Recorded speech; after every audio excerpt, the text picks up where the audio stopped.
Imagine walking through New York City in the 1970s. The streets weren't just busy, they were dangerous, chaotic, and full of secrets. Fires, crime, and decay painted a city on the edge of collapse. Yet, amid the chaos, real human stories of survival, courage, and unexpected hope unfolded. People navigated dark alleys, boarded crumbling subways, and witnessed events that would shock anyone today.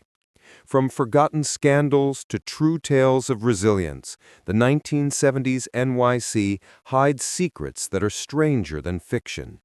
Stick around, because these 5 shocking truths will make you see the city in a whole new way. 1. The City of Fear. When New York City became a war zone.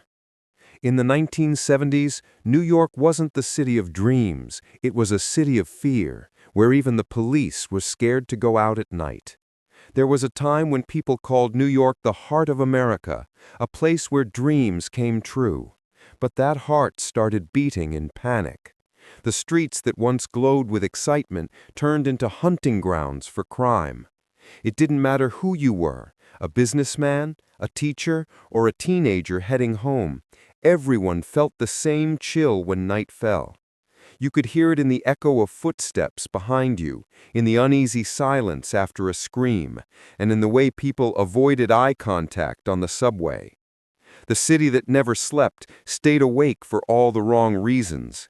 Murders, robberies, and assaults became a part of daily life.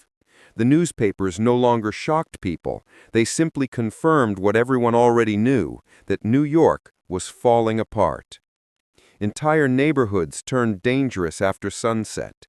In places like the Bronx and Harlem, fires burned through abandoned buildings while gangs ruled the streets. Parents warned their children not to talk to strangers, not because of old lessons, but because danger was real, waiting at every corner. Even the police, underpaid and exhausted, struggled to keep control. Then came moments that defined the fear. The Son of Sam killer stalked random victims, shooting people at night without reason. Was this the same city that once symbolized freedom? Or had New York become America's biggest warning sign? And just when people thought it couldn't get worse, the 1977 blackout plunged the city into total darkness, and within hours, chaos exploded. Looting, fires, and riots spread across the boroughs. It was as if the city's worst nightmares had come alive all at once. It was a strange kind of fear, not sudden but constant. Locking your doors wasn't enough. Even walking to the corner store felt like gambling with your life. In the subways, graffiti covered every wall and train car, the air thick with tension. Some nights the trains ran empty, except for the few souls brave enough to travel or desperate enough to have no choice. The insecurity wasn't just physical, it was emotional. People felt abandoned by the system that was supposed to protect them. The city that once represented success now symbolized chaos. For many, the dream of New York died quietly, not in riots or headlines, but in the stillness of neighborhoods slowly emptying. Families moved out, stores closed, and the pride that once filled every street began to fade. Yet amid all this darkness, small groups of New Yorkers began to fight back, forming community patrols, cleaning streets, and watching out for each other. The fear was real, but so was the will to survive. And that faint heartbeat, the quiet courage of ordinary people, would later help New York rise again. Because the true breaking point of New York wasn't over, it was only beginning. Something even darker was about to unfold. 2. The collapse no one saw coming. In 1975, New York City was closer to bankruptcy than anyone dared to admit, and the entire nation was about to watch its greatest city almost collapse. America's symbol of power and opportunity was on the edge of ruin. For decades, the city had borrowed to keep schools, subways, hospitals, and police running. But suddenly, the bills came due, and there was no money left. Banks refused to lend, public workers weren't getting paid, and the city faced a financial disaster no one had expected. Streetlights flickered and died, subway cars broke down, police patrols thinned, and entire blocks went dark. Shops boarded up, theaters closed, and tourists vanished, a proud giant crumbling piece by piece. Garbage piled up on sidewalks uncollected for days, while residents moved cautiously through streets that no longer felt safe. For many, the dream of New York died quietly, not in riots or headlines, but in the stillness of neighborhoods slowly emptying. Families moved out, stores closed, and the pride that once filled every street began to fade. Yet, amid all this darkness, small groups of New Yorkers began to fight back, forming community patrols, cleaning streets, and watching out for each other. The fear was real, but so was the will to survive. And that faint heartbeat, the quiet courage of ordinary people, would later help New York rise again. Because the true breaking point of New York wasn't over.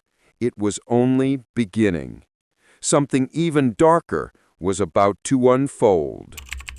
3. The filth and the fire. By the late 1970s, New York City had begun to look like a place abandoned by time itself. Garbage piled high for days, and rats ran freely through alleys once bustling with life.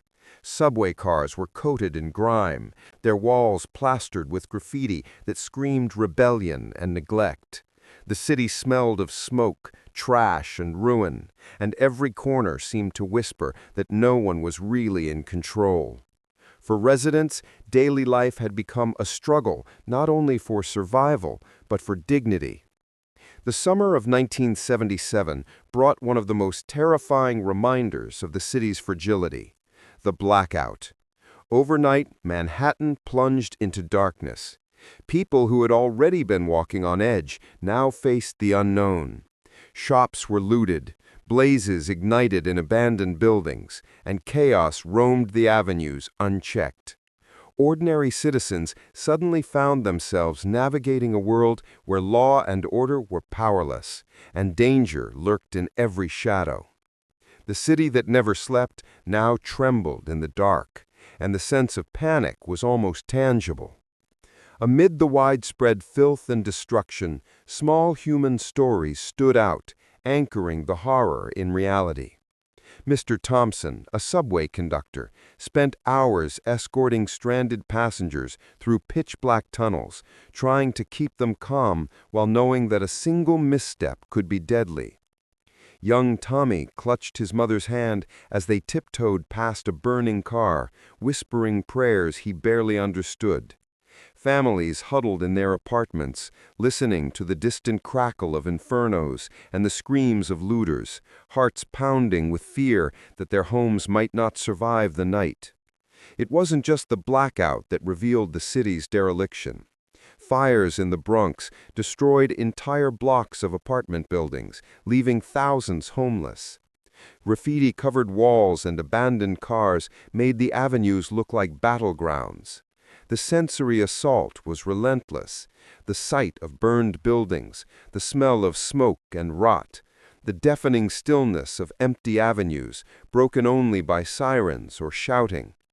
Residents began to feel like ghosts in their own city, wandering through a place that had forgotten them. Even amid this filth and infernos, some spark of human resilience persisted. Volunteers cleared debris, neighbors helped one another through blazes and chaos, and a few businesses continued operating despite the risks. These small acts of courage reminded the city that while New York had been pushed to the brink, it was not yet broken. New Yorkers were learning every day that the avenues could swallow anyone who wasn't careful. Rebuilding would demand courage, persistence, and a willingness to confront a darkness that seemed alive. The fires had burned, garbage piled, and the city had shown its raw, unforgiving face. Yet something even more sinister lurked beneath, ready to challenge the city in ways no one could imagine. 4. The rise of the underworld. While New Yorkers feared the streets, a hidden world of killers, enforcers, and shadowy deals quietly took over, and no one was safe. As the city crumbled under crime, filth, and bankruptcy, gangs and organized crime stepped into the void. The mafia, once a distant rumor, now controlled entire neighborhoods. Racketeering, extortion, and underground deals spread like wildfire, reaching businesses, homes, and even city politics. Survival often depended on either knowing the right people or keeping entirely out of the wrong one's way. The underworld wasn't just about money, it was about control. Shops paid protection fees to gangs. Restaurants hired enforcers to keep competitors away, and violence became a daily currency. Ordinary New Yorkers learned quickly that one wrong step, taking the wrong avenue, riding the wrong train, or speaking to the wrong person, could be fatal.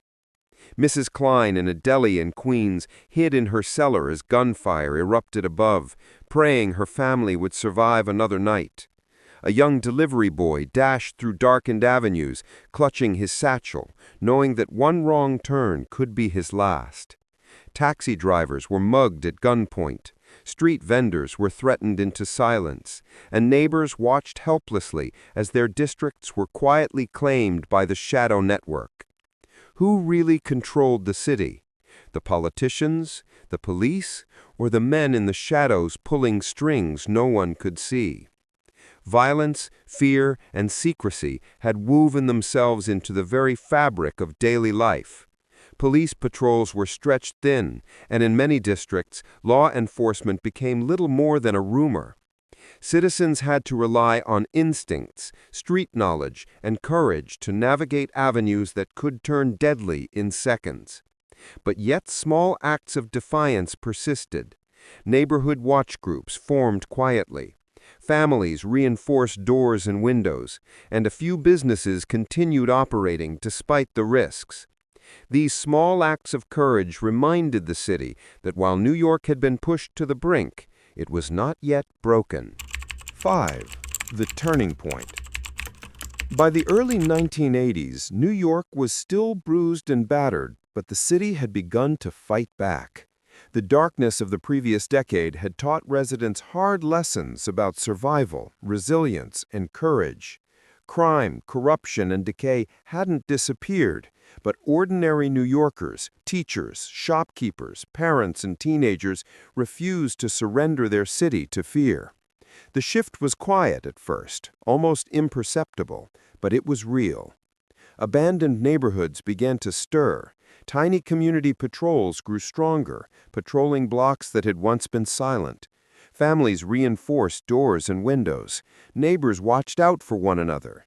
Volunteers cleared debris from streets and parks, breathing life back into the city. In Brooklyn, residents transformed empty lots into gardens. In Queens, shop owners refused to bow to extortion. Every small act of defiance sent a clear message: the people were reclaiming their city. Even amidst the turmoil, human stories became symbols of hope. Mrs. Klein, the deli owner who once hid in her cellar, reopened her shop. Neighbors helped her paint walls, breathing life back into the space. Kids who once dodged bullets now ran across sunlit sidewalks, their laughter echoing off freshly painted walls, a tiny, defiant rebellion against the decade's scars. Taxi drivers mapped safer routes through dangerous thoroughfares. Teachers like Mr. Lopez organized after-school programs, keeping children off the blocks and engaged.